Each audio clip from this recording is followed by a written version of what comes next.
할렐루야. 우리 한번 같이 제목을 따라해 보겠습니다. 옳은 것을 전하는 방법. 옳은 것을 전하는 방법. 이와 같은 제목으로 하나님 말씀을 증거하도록 하겠습니다. 우리가 누군가의 전화를 받거나 또는 편지를 받았을 때 마음이 뒤바뀌는 경험을 하는 적이 많이 있을 것입니다. 그런데 기다리고 기다렸던 전화 한 통, 기다리고 기다렸던 편지 한 통이 그동안의 오해와 또한 그동안의 억울함들이 풀어지고 또 용서를 구하는 내용을 통해서 내 마음이 회복되는 그런 은혜를 경험할 때가 인생을 살면서 종종 있습니다. 그런 일이 종종 있어야 됩니다. 전화 와서 괴롭히는 사람만 전화하고 괴롭히는 편지만 받는다. 그러면 안 되죠. 우리가 기도 가운데 우리도 그런 입술이 돼야 되고 그런 연락을 우리가 받는 사람들이 돼야 되는 것이죠. 그런데 오늘 우리가 읽은 말씀에 그런 내용이 나옵니다. 이제 편지 한 통이 등장을 하는데 이 예루살렘 교회가 안디옥 교회에 보내는 편지입니다. 그 편지 덕분에 안디옥 교회에 무거운 짐이 벗겨지고 그들에게 기쁨이 회복되는 역사가 나타나게 되었어요.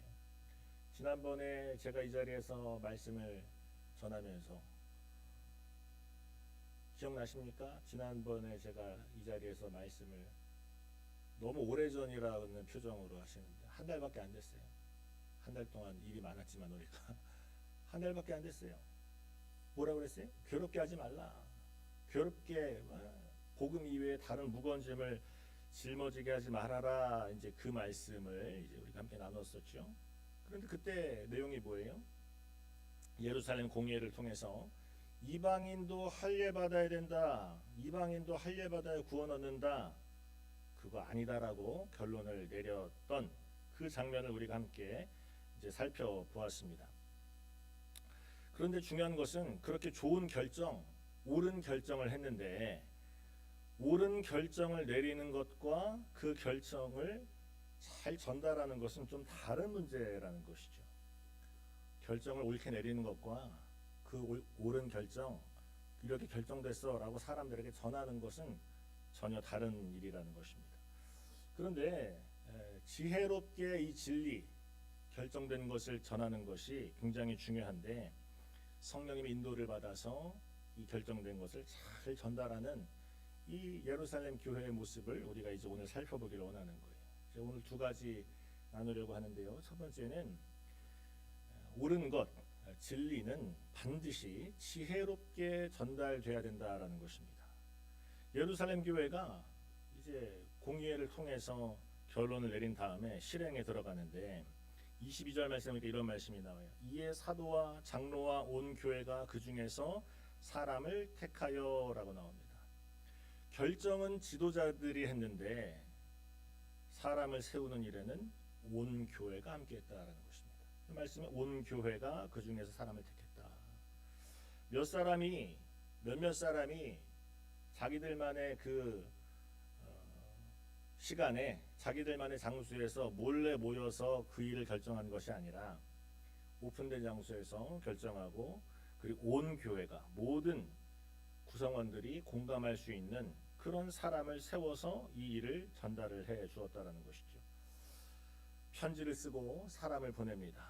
그리고 나서 그 사람들이 직접 말로 전하게 합니다. 이게 단계가 있어요. 그런데 왜 이렇게까지 했냐? 오해가 생기지 않아야 되고 그리고 진리가 은혜 가운데 잘 전달되도록 하기 위함이다라는 것입니다. 편지의 내용을 보면 그런 말이 나옵니다. 우리가 시키지 아니한 사람들, 그런 사람들이 너희들을 혼란케 했다라는 것을 우리가 알고 있다. 우리가 시키지 아니한 사람들, 잘못된 것을 잘못됐다라고 분명히 말을 하는 것이죠.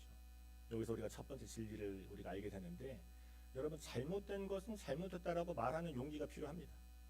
잘못된 것도 잘못됐다라고 말하지 못하는 그런 어떤 두려움이나 분위기나 그런 어떤 이상한 애매모호한 관계 가운데에서는 이 복음의 진리가 온전하게 자리 잡을 수가 없다라는 것이죠. 그런데 이 편지의 내용이 정죄로만 끝나는 것이 아니었다는 거예요. 우리가 시키지 아니한 사람들, 잘못된 것이 있었다, 그러니까 그것은 옳지 않다라고만 말하는 것이 아니라 25절 26절에 보면은 바나바와 바울에 대해서 소개가 나오는데, 바나바와 바울이 누구라고 나옵니까? 논쟁의 한복판에서 공격받던 사람들, 이 사람들을 목숨을 건 하나님의 사람이다라고 표현을 합니다. 목숨을 건 하나님의 사람들. 바울과 바나바는 목숨 걸고 너희들에게 진리를 전한 사람들이다라고 그렇게 이야기를 하고 있는 거예요. 여기서 우리가 배울 점이 있습니다. 여러분, 교회 안에서 생각이 갈라질 때가 있어요.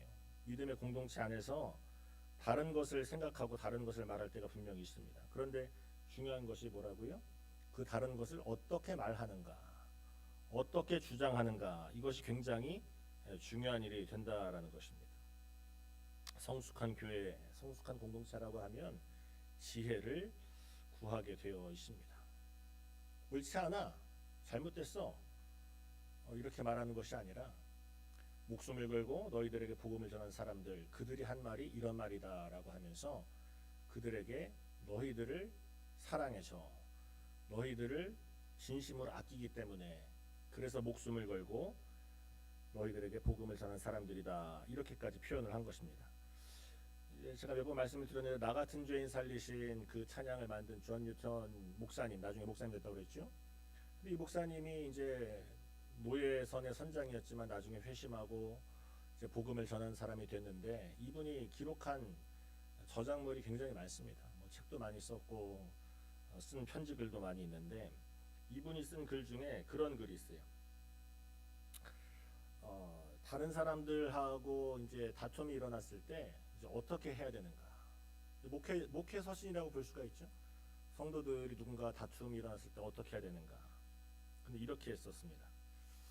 상대를 비난하거나 반박하는 글을 쓰기 이전에, 상대방을 비판하기 전에 먼저 그 사람을 위해서 기도해야 합니다. 이 존 뉴턴이 한 말이에요. 당신은 언젠가 그와 함께 천국에서 영원히 살아야 될 사람입니다. 목표는, 당신의 목표는, 목적은 그 사람을 이기는 것이 아니라 그 사람을 얻는 것이 돼야 됩니다. 이렇게 고백을 했어요. 이 굉장히 의미 있는 말이죠. 우리의 목표는 이기는 것이 아니라 그 사람을 놓치지 않는 것이고, 그리고 그 사람과 함께 천국에서 영원히 함께 살아야 된다. 이것은 지금도 우리에게 적용되는 말씀 아닙니까? 나를 반대하고 나를 핍박하고 나를 비난하는 사람이 분명히 있습니다. 있죠. 왜 없겠어요? 뭐 나를 다 좋아해 주나요? 세상 모든 사람이 다 나를 사랑해 주나요? 나를 비난하는 사람이 어디에나 있습니다. 캔사스에도 있고 어디에나 있습니다. 근데 그것을 바라보면서 절망하고 낙심하는 것이 아니라, 언젠가는 그 사람도 나와 함께 천국에서 함께 살 사람이구나, 이것을 기억을 해야 된다라는 것이고, 그 사람을 이기기 위해서 노력하는 것이 아니라 그 사람을 잃어버리지 않기 위해서, 그를 얻기 위해서 힘써야 된다라고 존 뉴턴이 고백을 한 거예요. 우리가 옳은 말을 하면서, 바른 말을 하면서 사람들을 잃어버리는 경우가 굉장히 많습니다.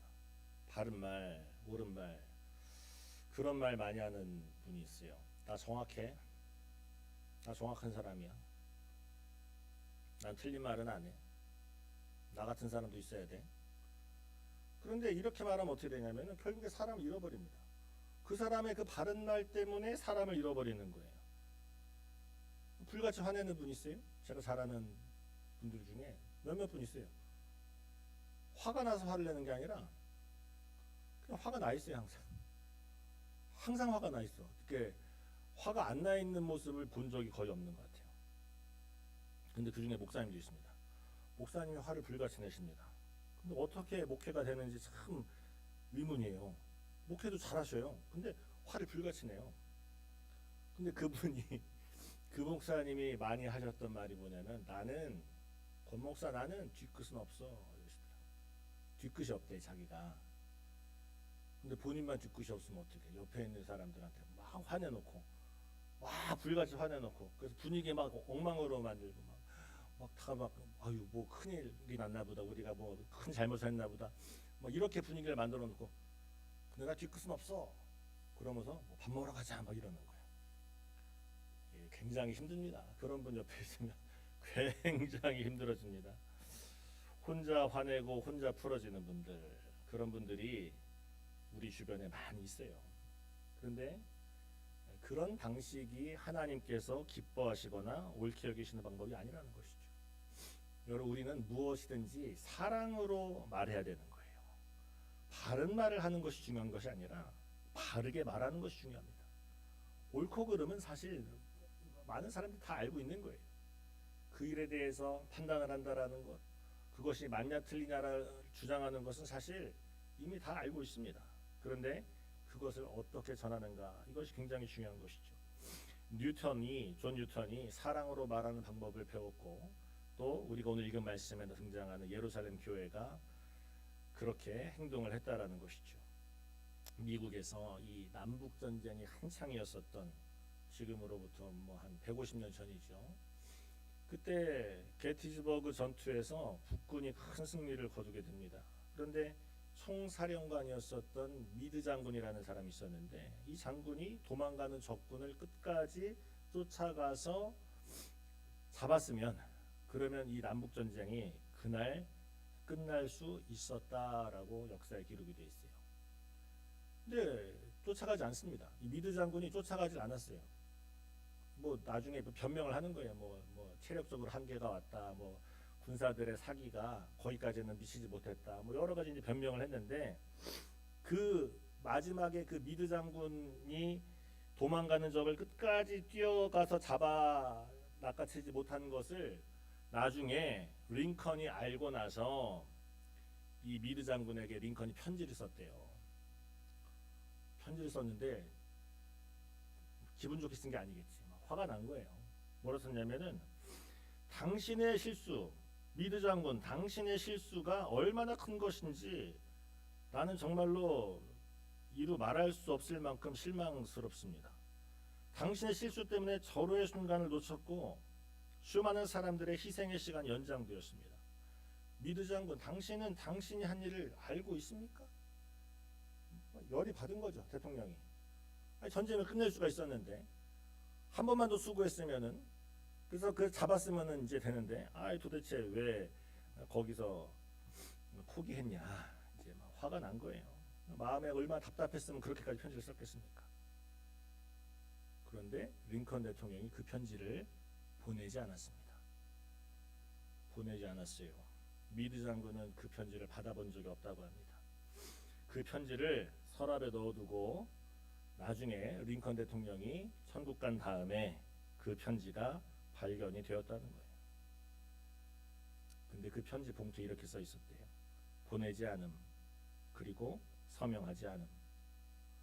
답답해서 쓰긴 썼는데, 미국 사람들 사인 안 하면 무효잖아요. sincerely 하면서 이렇게 쓰는 거 있잖아. 마지막에 서명해야 되잖아요. 서명하지 않음, 보내지 않음, 봉투에다 써놓고 이거 누가 봐도 이거는 무효다, 이제 그렇게 표시를 하는 것입니다. 링컨은 자기의 감정이 아무리 옳다라고 생각을 했어도 그걸 그대로 다 쏟아내지 않았다라는 것입니다. 왜 그랬습니까? 쏟아내면 장군을 잃어버린다라는 것을 알고 있었다라는 것이죠. 우리는 옳은 말이라고 해서 항상 언제나 해도 된다, 그렇게 생각할 수가 있습니다. 그런데 다시 한번 말씀드리지만, 진리를 전할 때, 특히 하나님의 복음의 진리, 또 교회 공동체에서 하나님의 말씀, 또 하나님의 마음을 전할 때 무엇을 말하느냐가 중요한 것이 아니라 언제 어떻게 말하느냐, 이것이 더 중요하다라는 것입니다. 기도해야 되는 거예요. 하나님, 언제 말해야 되겠습니까? 어떻게 말해야 되겠습니까? 어떻게 전달해야 되겠습니까? 마음에 드는 생각을, 그때 드는 생각과 감정들을 그 자리에서 즉시로 다 말하는 분들이 있죠. 그거 안타까운 거예요. 하나님의 역사는 그런 입술을 통해서 이루어지는 것이 아니라 이와 같이 지혜로운 자들의 입술을 통해 예루살렘 교회를 통해서 나타나고 세워진다라는 것을 우리가 기억해야 될 줄로 믿습니다. 여러분, 하나님의 진리를 올바르고 또한 지혜롭게 전하게 되기를 주님의 이름으로 축원합니다. 두 번째는 하나님의 뜻이 성령과 함께 분별이 된다라는 거예요. 이 편지의 내용에 이제 그런 말씀이 나와요. 28절에 보니까 성령과 우리는 이 요긴한 것들 외에 아무 짐도 너희에게 지우지 아니하는 것이 옳은 줄을 알았다라고 써 있어요. 여기 중요한 표현이 나오는데 성령과 우리라고 써요. 성령과 우리. 성령과 우리.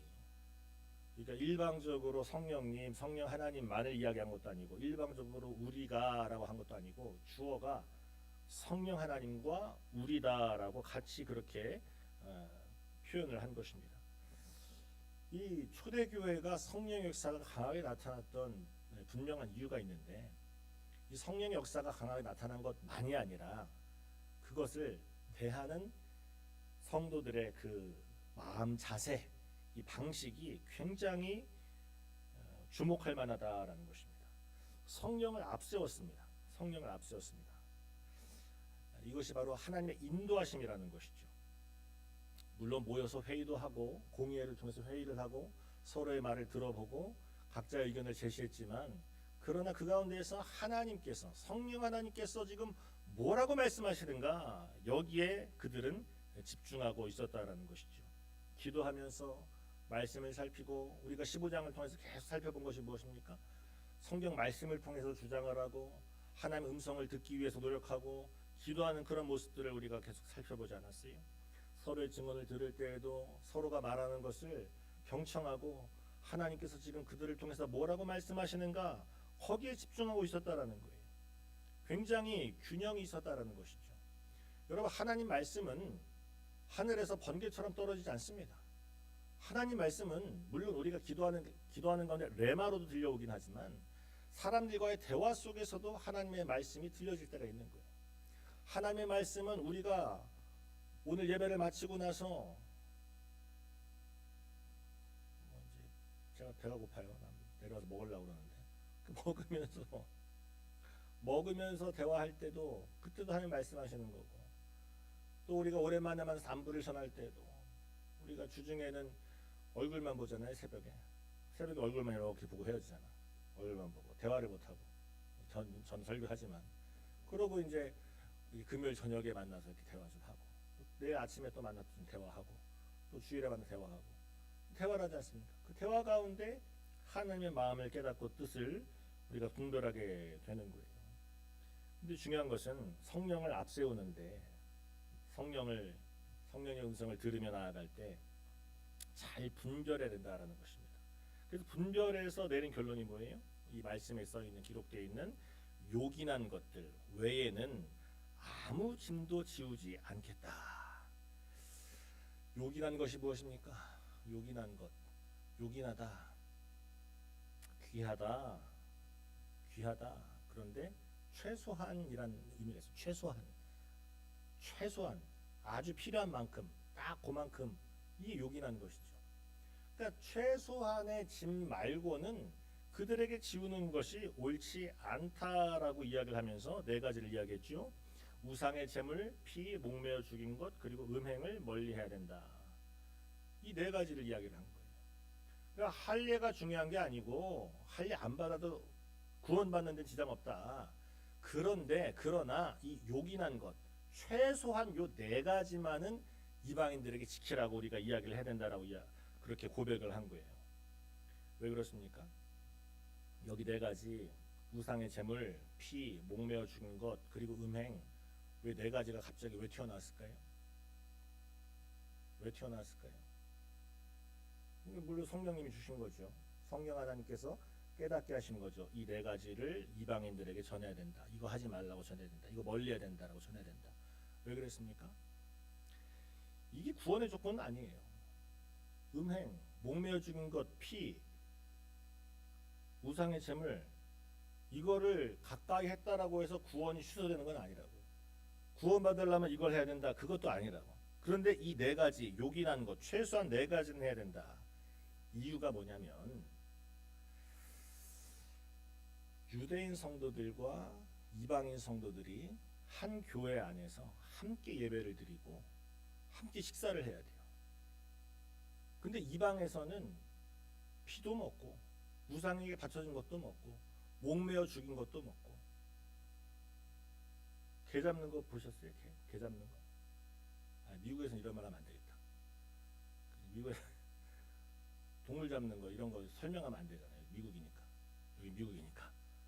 한국에서 내가 봤어요. 막 목 매달아서 막 죽이고 막 그래 동물들 먹으려고. 예를 들어 이제 그런 거를 이제 이방인들이 그동안 즐기고 있었는데 그런 거 하지 말아라 이거. 이유가 뭐라고요? 같이 먹어야 되니까. 유대인들한테 충격 주지 말라 이거예요.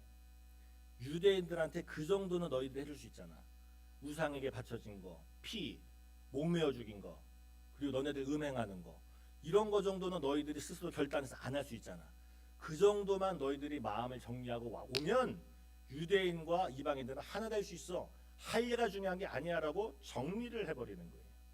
율법의 멍해가 아니라 너네들이 얘들아 이방인들아 유대인들이 지금 할례 너희들한테 강요 안 하기로 했어. 그럼 너네는 이 정도는 해줘라고 합리적으로 또 자발적으로 절제를 부탁을 하고 있는 거예요. 굉장히 지혜로운 결정입니다. 우리 교회는 우리 캔사스 순복음교회는 한국 사람들과 미국 사람들이 함께 있어요. 그럼 또 오해하지 또 왜 나눠서 얘기하냐고 목사님. 현실이 그렇잖아요. 얼굴이 한국 사람, 난 외모를 말하는 거예요. 권사님은 미국 사람이지. 그죠? 권사님 미국 사람이죠? 그러니까 얼굴이 한국인이고 있고 또 외모가 미국인인 분들 있잖아요. 우리 교회에. 미국인 성도가 우리는 비율상 좀 높은 편입니다. 전 성도 대비해서. 제가 통계를 내보고 다른 교회 목사님들하고 대화를 해보면은 우리 교회는 이 백인 성도 비율이 굉장히 높아요. 근데 그들의 문화가 있어요. 그죠? 백인들의 문화가 있어. 그리고 또 한국 사람들의 문화가 있죠. 근데 우리가 여기는 캔사스 코리안 풀가스펠 처치야. 캔사스 코리안 한국에선 한국법을 따라야 된다. 이 성전 들어오는 동안은 코리안 문화를 따라와라. 막 이러면서 맨날 국만 끓여봐요. 맨날 김치찌개만 끓이고 맨날 뭐 막 내장탕 끓이고 소고기 국밥 끓이고 다 내가 좋아하는 거야. 그것만 끓여가지고 막 우리 이제 미국 분들 중에 한국 음식 좋아하는 분들도 있지만 처음 본다 이런 건 도대체 이게 뭐냐 그러니까 이거 뭐 내장탕이야 뭐 이거 소머리 국밥이야. 소머리 국밥 한번 먹었잖아요 재작년에. 아직도 잊혀지지가 않는데 소혀를 막 잘라서 막 집어넣고 막 기가 막히게 맛있더라고. 무설. 한국에서는 고급 요리인데 여기서는 막 너무 쉽게 먹는 것 같아요. 화요일마다 저기 타코집 가면 또 거기서 또 먹을 수 있고. 근데 이제 한국 문화를 막 이렇게 이제 따라와라 막 강요해라 그렇게만 하면 하나가 되겠냐고요. 그 똑같은 얘기예요. 하나가 안 된단 말이죠. 하나가 되게 하려면 한 달에 한 번은 피자도 먹고 한 달에 한 번은 샐러드도 먹고 샌드위치도 먹고 뭐 미국적인 식사를 이렇게 한 달에 한 번, 두 달에 한 번은 이렇게 먹고 하면 이게 국 못 먹는 미국 성도들이 기쁨으로 와서 또 먹으면서 이게 하나 될 수 있지 않냐 이거예요. 그 얘기라고 그 얘기. 우상에게 바쳐진 것, 피 목매어 죽인 것, 음행하는 것 이거 멀리하라는 얘기는 그게 구원의 조건이 되는 게 아니라 하나 되기 위한 자발적 희생이다라고 지금 결론을 거기서 내린 거예요. 지금 우리에게 필요한 것이죠. 여러분 그런데 이것이 그들이 모여서 회의해서 머릿속에서 나온 결정이 아니라 그들이 모여서 회의하는 가운데 성령께서 주신 지혜로 말미암아 이 일을 깨닫게 하셨다. 성령께서 깨닫게 하셨다라는 것 이것이 중요한 거예요. 여러분 문제가 있고 갈등이 있고 어려움이 있을 때마다 우리가 모여서 함께 기도하면서 성령님의 지혜를 구하면 하나님이 반드시 해결책을 주시고 피할 길을 우리에게 허락하시는 줄로 믿습니다. 우리 교회는 문제가 없습니다. 그죠? 우리 교회는 무슨 문제가 있어요? 아무 문제 없어요 지금. 앞으로 있을 수도 있겠지만 현재는 문제가 없어요. 근데 문제가 있는 교회가 문제가 해결된다고 계속 간다는 얘기는 성령의 역사가 없다는 얘기예요. 여러분 성령이 오셔서 역사하시면 문제는 해결됩니다. 성령이 오시면 문제는 잠재워지는 거예요. 권사님이 그런 얘기 했잖아요. 한동안 나한테 문제가 생기는 것 같은데 지나가 보면 없어져 있다고. 권사님이 나한테 그 얘기 몇 번 했잖아요. 그게 뭐예요? 그게 성령의 역사, 성령의 역사. 성령이 오셔서 하나님의 은혜를 경험케 하시기 때문에 결국에는 승리하면서 나아가게 되는 것. 이것이 오늘 우리에게 주신 하나님의 지혜다라는 것을 우리가 명심해야 되는 것입니다. 1948년도에 빌리 그레엄 목사님이 30살도 안 됐을 때 20대 때 집회를 하고 있었어요. 캘리포니아의 모데스토라고 하는 도시에서 집회를 인도하고 있었는데 이제 빌리 그레엄 목사님이 물론 시련과 연단의 과정도 있었지만은 젊었을 때부터 조용기 목사님처럼 이렇게 이제 복음을 전한다고 탁 밖에 나가면 사람들이 막 몰려왔대. 막 하나님이 그렇게 사용하신 거죠. 복음을 전하는 곳곳마다 막 사람들을 막 불러주시는 거예요. 근데 그때 이제 걱정이 하나 있었다는 거예요. 빌리 그레엄 목사님에게 걱정이 있었대. 뭐냐면 그때 이름을 날리던 수많은 복음 전도자들이 갑자기 사라지는 모습을 많이 봤다는 거예요. 근데 그건 지금도 있습니다. 복음을 열심히 전하고 막 훌륭한 교회종들, 훌륭한 하나님의 사람들이 갑자기 막 사라지는 경우가 있어요. 근데 그게 다 문제가 있어서 그런 거죠. 문제가. 우리가 판단할 건 아니지만 문제 때문에 사라집니다. 뭐 돈 문제, 뭐 이성 문제, 뭐 명예욕, 세상 욕심, 막 이런 것 때문에 이렇게 잘못되는 경우가 종종 있습니다. 근데 빌리 그레엄 목사님이 겁이 났나 봐요. 인간적으로 사람이 몰려오니까 그 젊은 나이에 나도 그렇게 되면 어떡하지? 지금이야 뭐 저기 하지만 이제 뭐 하나님 복음의 이렇게 중심에 서 있다고 하지만 인간의 연약함으로 인해서 내가 만약에 타락하면 어떻게 하지? 이런 고민이 들었다는 거예요. 빌리 그레엄 목사님이. 그래서 그때 자신을 위해서 열심히 기도해 주던 동역자들 세 사람을 불렀어요. 그 세 사람의 이름이 클리프 베로스, 그리고 조지 비벌리 셰아, 그리고 그레이디 윌슨 세 사람입니다. 그 세 사람을 그날 밤에 자기가 숙소로 사용하고 있던 모텔방에 불러서 네 명이서 같이 기도를 했대요.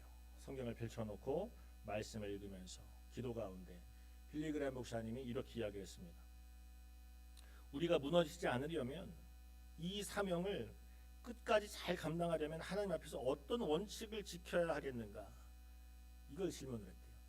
하나님 앞에서 어떤 원칙을 세워놓고 이 사명을 감당해야 되겠는가? 이걸 우리가 하나님께 구하자. 그래서 기도하는 가운데 함께 대화를 했는데 거기서 몇 가지 중요한 원칙들이 세워지게 되었어요. 그리고 나서 그것을 이 사람들이 모데스토 결의라고 표현을 했는데 나중엔 빌리 그레엄 룰 이걸로 바뀌었고, 그리고 그게 참고가 돼서 그 예전에 부통령에 있었던 마이크 펜스 부통령 아시죠? 마이크 펜스 처음 들어요? 처음 들어요? 유명한 분이에요. 그 펜스 룰이라는 게 되게 유명했어요. 한동안 펜스 룰. 그 뭐냐면은 이제 부인이 없이는 다른 여성을 만나지 않는다. 이게 펜스 룰이야. 부인이 없이는 다른 여성과 밥을 먹지 않는다. 뭐 이런 게 몇 가지가 있어요. 그게 이제 이게 펜스 룰이라는 건데 그 펜스 룰의 모태가 된 게 빌리 그레엄 룰, 모데스토 결의라고 합니다. 그래서 그때 동역자들과 함께 결정했었던 그 원칙들을 빌리 그레엄 목사님이 평생 삶의 기준으로 삼았기 때문에 그가 은퇴하고 천국 갈 때까지도 빌리 그레엄 목사님은 어려움이 없었습니다. 망하는 길로 가지 않았다라는 것이죠. 근데 그 원칙을 세웠던 그날 밤, 그 모텔 방 안에서 빌리 그레엄 목사님은 어떻게 했다고요? 이거 하나님 음성을 내가 들었으니 동역자들이여 따라오십시오. 이렇게 해야 되겠습니다. 명령 내린 게 아니라 어떻게 할지 우리 함께 기도합시다 라고 요청을 하고 함께 말씀 펼쳐놓고 말씀 읽고 무릎 꿇어 기도하면서 지혜를 나누는 가운데 하나님의 지혜가 그들에게 동시에 임했다라는 것입니다. 여러분, 우리가 이것을 명심해야 되는 거예요. 나 혼자 응답받았다, 나 혼자 하나님과 내가 독대한다, 이건 틀린 말입니다. 아무리 훌륭한 주의 종도요, 아무리 훌륭한 영적 지도자도 내가 응답받았으니 따라와라 이렇게 하는 것은 옳지가 않습니다. 성령을 앞세우는데 동역자들과 함께 기도해서 같은 마음을 품어야 되는 거예요. 제가 교회 건물이 보일 때마다 성도님들을 모시고 갔었어요. 건물이 나왔다. 이 자리에 계신 분들도 같이 가서 보자 제가 그래서 보고 오셨었고, 그리고 또 어떤 다른 건물이 나왔을 땐 또 이 자리에 없는 분들에게 또 가서 보자. 제가 다 다른 분들을 데리고 왔습니다. 일부러 다른 건물들의 다른 분들을 데리고 왔어요. 일부러 똑같은 건물에 다른 분들을 이렇게 모시고 가면은 그 여러 가지 의견이 갈라질 수가 있잖아요. 복잡하잖아. 그러니까 한 건물에 한 팀씩만 데리고 갔다고 내가 정말 이거 괜찮아 보인다 했을 때는. 근데 이번에 마지막 건물은 이제 우리 성도님들 거의 다 가서 데리고 와서 보고 그렇게 했죠. 왜 건물 보라 그래요? 왜 건물 보라 그래? 한번 보고 왔을 때 그날 바빠서 못 오신 분들 있잖아요. 그래서 그 다음 주 한 번 더 날짜 잡아서 못 보신 분들 그날 또 와서 보시라고 그랬죠. 왜 우리 성도님들에게 건물을 보라고 그럽니까? 여러분들이 예배드릴 수 있을 만한 장소니까 앞으로 계약을 하고 거래를 하면 우리 교회가 될 거니까 가서 보라는 거예요? 그건 다음 단계죠. 그 앞 단계라 있지. 결정하기 전이잖아요. 같이 바라보고 같이 하나님의 뜻을 구하자라는 것이. 그것이 본래 목적이죠. 보고 왔을 때 많은 분들이 뭐라고 그랬습니까? 거의 대부분의 성도님들이 뭐라고 했어요? 보고 오신 분들이 다 좋다라고 했어요. 다 마음에 든다라고 했어요. 그럼 그 마음에 든다 좋다라는 말씀을 듣고 저는 어떤 생각이 들겠습니까? 내가 건물 잘 골랐다. 내가 건물 하나 기가 막히게 잡았다 이번에. 저기 리얼터가 좋은 거를 아주 잘 연결해줬네. 이러겠습니까? 하나님께서 지금 같은 마음을 주시는구나. 그런 마음을 가지고 기도하는 거 아니에요? 신기하잖아요. 우리가 그 주간에 우리 교회를 매물로 등록해서 웹사이트에 게시하는 게시 올려놓은 부동산에 매물로 등록된 그 주간에 그 교회가 떴잖아요. 그래서 보고 왔는데 모두가 동일한 마음이 임하고 위치가 좋고 땅이 넓고 모든 것이 다 물론 이제 들어가서 일할 건 많아 보이지만 수리할 건 많아 보이는데 참 감사하다 이런 마음을 하나님 주셔서 우리가 함께 이 일을 지금 진행하고 있는 거 아니겠습니까? 여러분 우리가 명심해야 됩니다. 성령을 앞세우되 함께 하나님의 뜻을 분별해야 되는 거예요. 함께 의논해야 되는 거예요. 목사님이 결정하시면 따라가겠습니다. 물론 그 말도 틀린 말은 아니에요. 하나님이 리더로 세워주셨으니 제가 결정을 해야 되겠죠. 그런데 같은 마음을 주셔야죠. 성도님들에게는 다른 마음을 주셨는데 나 혼자만 독불장군 돼서 이 일을 하자라고 그러면 안 되는 거예요. 저에게도 주셨고 여러분들에게도 주셔서 함께 이 일을 감당하게 하신다. 그러면 그렇게 해서 세워진 일들은 절대로 무너지지 않게 되는 줄로 믿습니다. 오늘 두 가지를 말씀드렸습니다. 하나는 진리는 지혜롭게 전해져야 된다. 그리고 또 한 가지는 하나님의 뜻은 성령과 함께 분별이 돼야 된다. 여러분 이 지혜롭게 전해지는 것과 성령님과 함께 분별되는 것, 이 두 가지는 우리가 마치 기도하는 손과 같습니다. 두 손이 마주 닿아서 하나님께 간절한 기도드리는 우리의 믿음을 고백하는 것처럼 지혜로운 것과 성령의 분별함의 역사가 함께 만나서 더욱더 단단하고 견고해지고 무너지지 않는 하나님의 나라, 하나님의 영광이 우리에게 나타날 줄로 믿습니다. 여러분 오늘 기도하실 때 하나님 우리에게 지혜를 주시고 하나님 우리에게 성령과 함께 분별할 수 있는 지혜와 능력과 은혜가 충만하게 하여 주시옵소서. 믿음으로 고백하며 나아가는 우리 모두가 되기를 주님의 이름으로 축원합니다. 기도하겠습니다. 좋으신 아버지 하나님, 오늘 이 사도행전 15장 말씀을 통해서 우리가 깨닫게 되고 또 하나님께서 알게 하시는 것을, 그 진리를 지혜롭게 전해야 된다라는 것과 또한 그 모든 것들이 성령의 은혜 안에서 함께 분별되고 깨달아져야 된다라는 것을 알게 하심을 감사합니다. 하나님, 우리의 마음과 생각과 뜻이 날마다 하나님께로 향하여 줄 수 있도록 도와주셔서 우리가 주님의 뜻 가운데 서게 해주시고 주님과 동행하게 해주시고 성령의 능력과 권능을 통하여서 우리에게 맡겨주신 사명들을 우리가 힘있게 잘 감당하는 믿음의 삶 될 수 있도록 도와주시옵소서. 오늘도 우리와 함께 해주시고 성령으로 충만하게 임재하심을 믿사오며